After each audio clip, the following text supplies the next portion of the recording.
আমাদের এই mangrove forest সুন্দরবনকে দস্যুমুক্ত রাখার জন্য বাংলাদেশ কোস্টগার্ড সর্বদা সক্রিয় এবং প্রতিশ্রুতিবদ্ধ।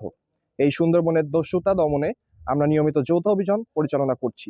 পাশাপাশি গোপন তথ্যের ভিত্তিতে বিশেষ অভিযান পরিচালনা করা হচ্ছে।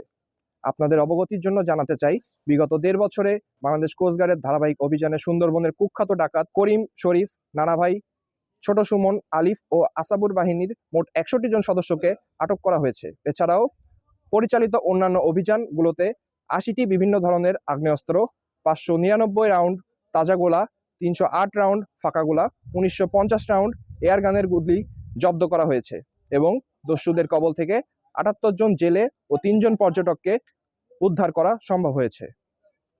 সুন্দরবনকে সম্পূর্ণরূপে দস্যুমুক্ত করতে বাংলাদেশ কোস্টগার্ড এর নেতৃত্বে ভবিষ্যতে এই ধরনের যৌথ অভিযান অব্যাহত রাখবে। আমরা স্থানীয় জনসাধারণ এই সুন্দরবনের সাথে সম্পৃক্ত নির্ভরশীল ব্যক্তিবর্গের সঙ্গে নিয়মিত যোগাযোগ রক্ষা করে চলেছি এবং তাদের নিরাপত্তা নিশ্চিত করতে সার্বক্ষণিক টহল কার্যক্রম জোরদার করেছি।